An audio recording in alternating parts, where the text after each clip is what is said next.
ইমোতে অপরিচিত কেউ কল দিতে পারবে না। তো আপনি যে ইমো ব্যবহার করে থাকেন তাহলে এই গুরুত্বপূর্ণ সেটিংসটি খুবই কাজে লাগবে। তো আপনার নিজের অ্যাকাউন্ট অথবা যেকোনো অ্যাকাউন্টে যদি আপনি এই সেটিংসটি করে রাখেন তাহলে ওই অ্যাকাউন্টে কেউ অপরিচিত কেউ কল দিতে পারবে না। তো কিভাবে সেটি কাজটি করবেন? ইমো অ্যাকাউন্টে চলে যাওয়ার পরে এই গুরুত্বপূর্ণ কাজটি করার জন্য প্রথমত ইমো প্রোফাইলে ক্লিক করে দিবেন। তো এখান থেকে নরমালি আমাদেরকে ইমোতে যে কেউ অ্যাড করলে এখানে দেখতে পারেন। তো নরমালি এখানে মেন আইকনে ক্লিক করে দেওয়ার পরে এখানে নিউ কন্টাক্টে ক্লিক করার পর দেখতে পারেন যে ফোন নাম্বার অথবা ইমো আইডি এই দুইটার মাধ্যমে আপনাদেরকে অনেকে অ্যাড করে থাকে। তো এগুলো ব্লক করে দিতে পারবেন। আপনাকে কেউ অ্যাডও করতে পারবে না, কেউ অপরিচিত কলও দিতে পারবে না আপনাকে। কিভাবে এই সেটিংসটি করবেন এর জন্য প্রোফাইলে চলে যাবেন ইমোর, এখানে সেটিংস এন্ড প্রাইভেসি দেখতে পারেন, এখানে সেটিংস এন্ড প্রাইভেসি এখান থেকে গুরুত্বপূর্ণ কাজটি করতে হবে। এখানে নিচের দিকে চলে যাবেন। তো নিচের দিকে দেখতে পারেন যে একটা অপশন রয়েছে কলস নামে একটা অপশন রয়েছে। তো এখানে কল অপশনে ক্লিক করে দেওয়ার পরে এখানে দেখতে পাবেন যে প্রথমত আপনাদের সিলেক্ট করা থাকবে এভরিওয়ান অথবা যে কোনো কিছু সিলেক্ট করা থাকবে। তো এখানে যদি আপনি মাই কন্টাক্টে ক্লিক করেন আপনার কন্টাক্ট লিস্টে যারা আছে যাদের নাম্বার আপনি সেভ করেছেন আপনার পরিচিত তারাই শুধু আপনাকে কল দিতে পারবে। তো নরমালি এভরিওয়ানে সিলেক্ট করে রাখলে যে কেউ আপনাকে ইমোতে কল দিতে পারবে। আপনার নাম্বার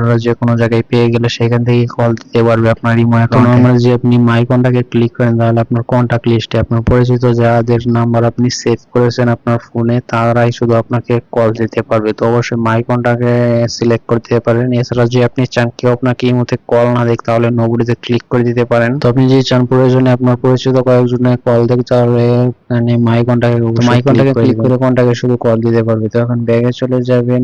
তো ব্যাগে চলে যাওয়ার পর এখান থেকে আরেকটা সেটিংস পেয়ে যাবেন ভয়েস মেসেজ। তো কেউ যদি আপনাকে ভয়েস মেসেজে বিরক্ত করে তাহলে আপনি এখানে মাই কন্টাক্টে দিতে পারেন। মাই কন্টাক্টে ক্লিক করে দেন তাহলে আপনার স্টোরিতে এভরিওয়ান কেউ মেনশন দিতে পারবে না। তো অবশ্যই মাই কন্টাক্টে সিলেক্ট করে দেবেন। সবকিছু মাই কন্টাক্টে সিলেক্ট করে তাহলে আপনার প্রোফাইলটা সেভ থাকবে এবং অপরিচিত কেউ আপনাকে কল বা মেসেজ দিয়ে বিরক্ত করতে পারবে না। তো অবশ্যই ইমোর এই সেটিংগুলো করে রাখতে পারেন আপনার ইমো অ্যাকাউন্টে নিরাপদ এবং গুরুত্বপূর্ণ সেফ রাখার জন্য। তো যারা ভিডিও দেখছেন তারা অবশ্যই ভিডিওতে একটা লাইক করে দিন, ইউটিউব চ্যানেলটি সাবস্ক্রাইব করে রাখলে পরবর্তী আকর্ষণীয় ভিডিও পেতে চ্যানেলটি সাবস্ক্রাইব করে রাখুন। সবাইকে ধন্যবাদ সম্পূর্ণ ভিডিওটি দেখার জন্য।